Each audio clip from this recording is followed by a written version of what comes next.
Hey everyone, it's Kenlyn, and welcome back to my channel for the Astro and Energy report for the week of May 11th. Happy Mother's Day. Well, the big news this week is the full moon in Scorpio happening on May the 12th at 12 o'clock Central Time, 10 a.m. Pacific Time. Just adjust for your time zone. That is when the moon is receiving the most amount of light in this lunation. So let's take a look at Scorpio and Taurus. That's the game that's being played, the polarity of opposites that's being played right now. And if you're exhausted, if you don't have a lot of energy, if you have a lot of tears, if things are super intense, this is perfect for a Scorpio full moon. So we could go back even to November, I think around November 1st, the Day of the Dead. And that's when we had a Scorpio new moon. So what has come to fulfillment in the Scorpio area of your chart in the last 6 months? That's a great way to look at things from the new moon to the full moon, to receive that fulfillment in that sign that falls somewhere in one of the houses in your chart. It's really good to know the houses in your chart. I say this all the time. Your ascendant is the first house and it goes counterclockwise around in order. So let's take a look at its opposite. This opposite is in Taurus, where the sun is, and the sun is conjunct Uranus. Uranus is the great awakener, the ruler of Aquarius, the modern ruler of Aquarius, bringing forth these intense changes that we've all experienced on a collective level as well as on a personal level. This is also responsible for awakening and those sudden bursts of insights. When I had that light body awakening in Tulum, that was very Uranian. It didn't stick around. It was just like, boom. I was doing Kundalini activation process and it just blew my mind. It blew my circuits. And we're going to talk about having the capacity and the resilience to handle those kinds of experiences, because this is kind of what this full moon is about. So it's that sun and that Uranus together are lighting up that part of your chart where the moon is at its fullest. And that's the Scorpio part of your chart. Now, Scorpio represents the mystery, the occult, the depths, the emotions, the intensity, the taboo, the sexuality, all the things that are part of the dark feminine. And so the dark feminine is being highlighted in this lunation. And so it could be secrets coming to light. It could be mysteries. Like, we live in a state of mystery, and whether you know it or not, our conscious minds are truly the last to know. And some mysteries we'll never know. We just know that we don't know, or we know that they are mysteries and we don't know. But some part of who and what we really are does know, which is why the dream space is so important, because it communicates in symbols, in metaphors. It communicates by projecting onto other people something about yourself that you could never see if it were just about you. You know, there are times when you might have a dream about a child being abused, but that child, you wonder, was that me?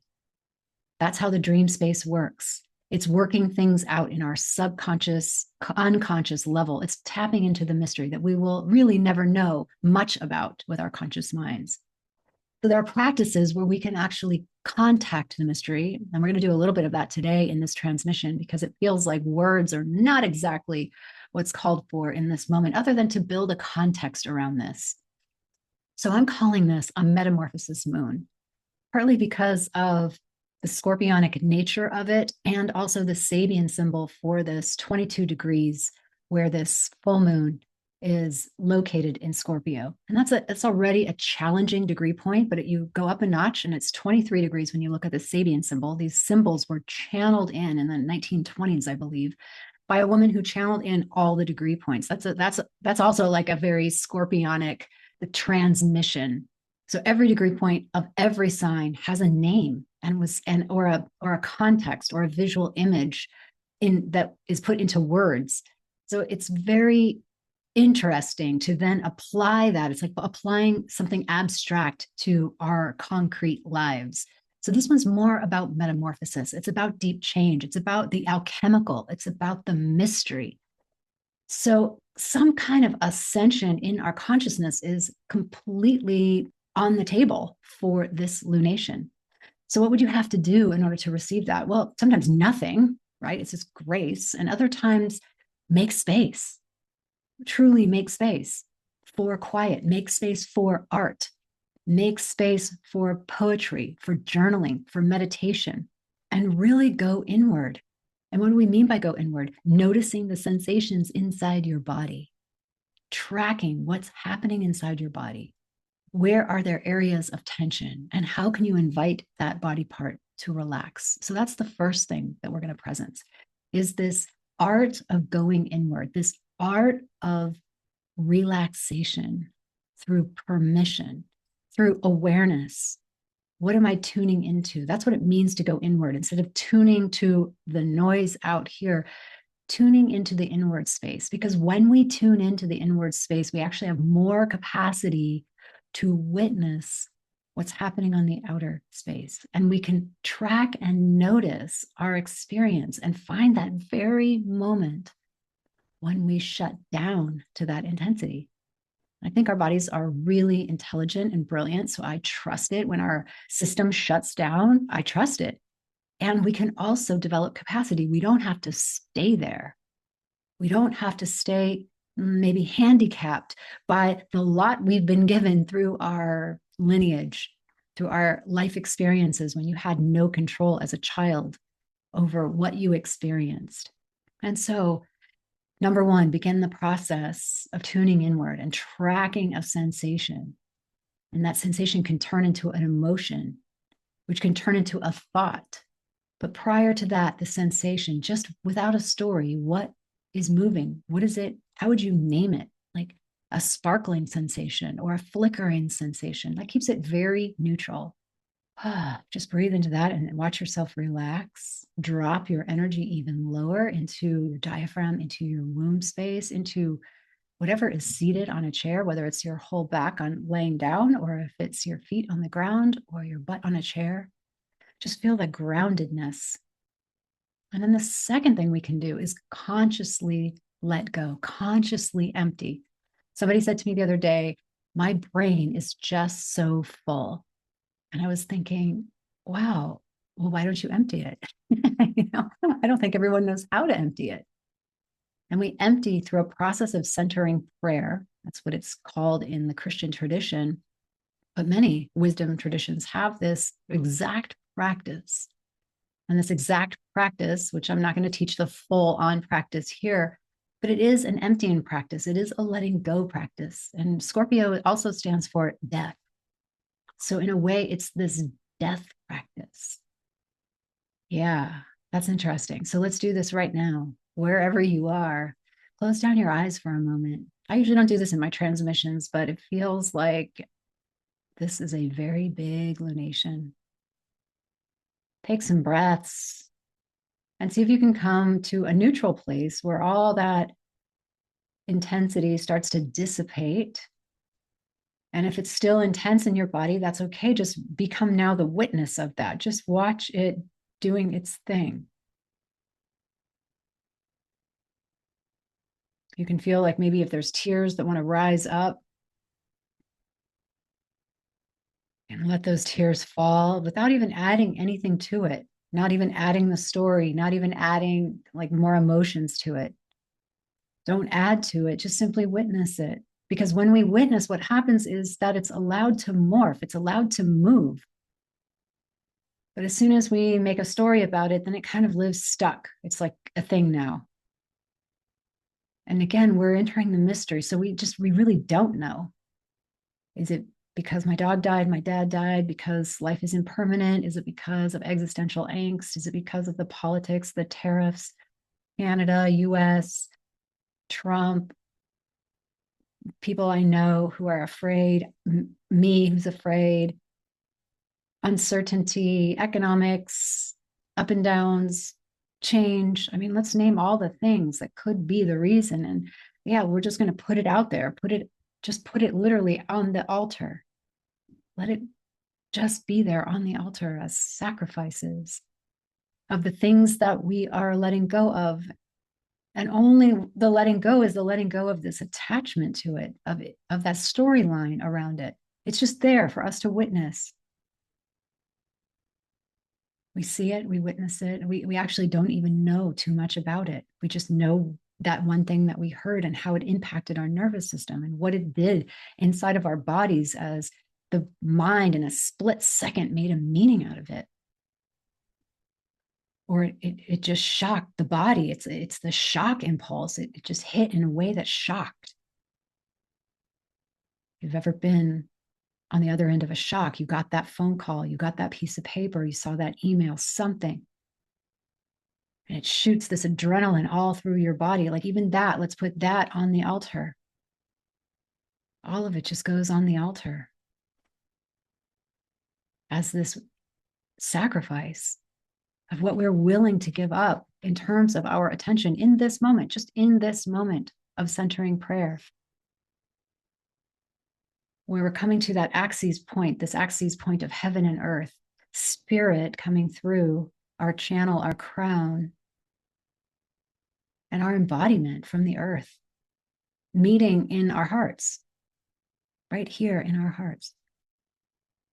So taking a breath into our heart, into our collective heart. Feel your heart breathing with everyone else's heart breathing. Feel your heart beating with everyone else's heart beating.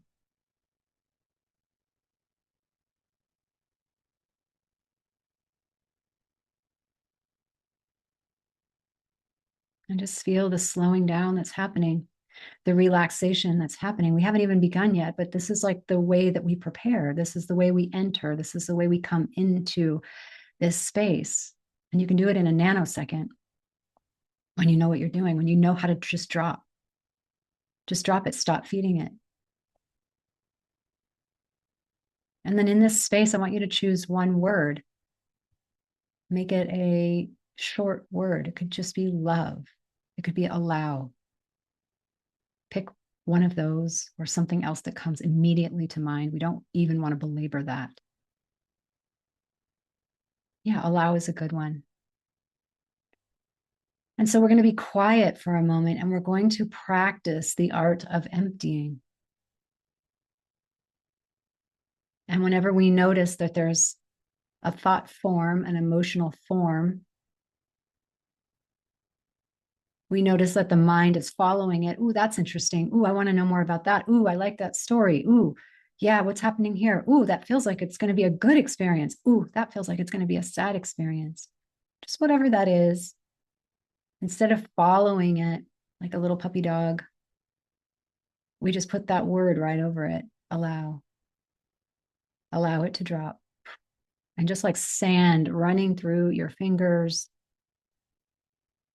it just drops to the ground. And in that space of the axes of the vertical and the horizontal, in that middle space is where the mystery lives. It's where we are touching it in that quiet space. And we may never know with our conscious minds anything about it. But who and what we really are has touched the mystery. Let's do a couple more seconds of this quiet. And then I'll tell you the rest of what's happening in May, June.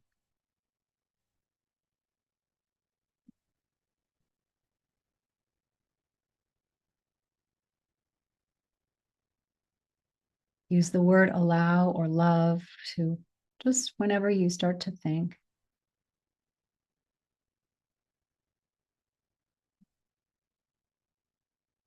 And then when you're ready, take a nice breath and flutter open your eyes. Ah, I hope that felt really good to you. And I hope that gave you a tool, another tool to practice the yoga of when we take in so much, emptying it all out. That's part of most ancient traditions. They knew that we consumed, we took in just like food, but that we have to eliminate it. It has to go out of our bodies or it will become stuck and stagnant and toxic. So on this Scorpio full moon, whatever it is you're experiencing, whatever part of your chart is getting activated, getting lit up, what is ready to complete, you can apply these practices and have more capacity to see with different eyes, with new eyes, perhaps. And over time, the more you do this, the deeper your well becomes, the deeper your witness becomes, the deeper your communion becomes. So this is a big week because this is a full moon week. And then after this week, on the 24th of May, we have Saturn, the Lord of karma, the Lord of responsibility, the Lord of discipline, form moving into Aries, joining Neptune in the very first sign of the zodiac, and we begin again. So many beginnings again. It's in the late degrees of Pisces right now. So if you are in your second Saturn return, as I am, you might be feeling this relief. If your sun in whatever sign is at the late degrees, especially of a mutable, you could be experiencing some intensity with the Saturn's late degrees of Pisces, the dissolution of something. We're just in a very big letting go. We're metamorphosizing. Is that a word? We are becoming new people individually, collectively. It is not comfortable. And it can be very magical. So when we tune in using these ancient practices, we make the space for the mystical to come through, for the Gnosis to come through. Otherwise, the Gnosis tries to come through, and really what happens is we just take it and appropriate it according to our conditioning, rather than being a pure channel. So that's what's happening in May. And really, let me tee you up for June, because June's going to be big. June has a lot of sign changing energy. So Jupiter is changing signs. Jupiter's been in Gemini for a year and a half and moving into Cancer on June 9th. And then Venus on the 16th of May will be out of her post retrograde shadow, and she'll enjoy being in Aries for the rest of May. And then on June 5th, she moves into Taurus. That Taurus is ruled by Venus, and that's her house of flourishing. She does beautifully in there. So we're going to have way different energy than we've been having. And then the third thing is Mars. Mars moves out of Leo, the fire sign. We've had such a long drama with that Mars in Cancer and Leo, because that Leo was opposing Pluto in Aquarius. So then it now moves into Virgo in an earth sign. And that happens on the 17th of June. So lots of, I think, easier, maybe smoother is a better word. Easy, maybe simpler, maybe smoother, maybe more elegant shifts that are happening through June. And then July, Uranus moves into Gemini. And that signals a whole new age. So we are living in the times of a new age. Over and over and over again, the planetary configurations speak to these inner and collective configurations that are deeply changing our lives, what it means to be human, what it means to be alive, what it means to be on this planet.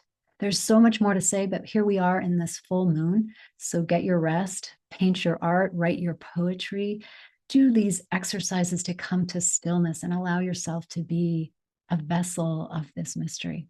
And so let's gather all the positive energy that we have generated here, rubbing our hands together and then beaming it out. May all beings benefit from the merits of our efforts.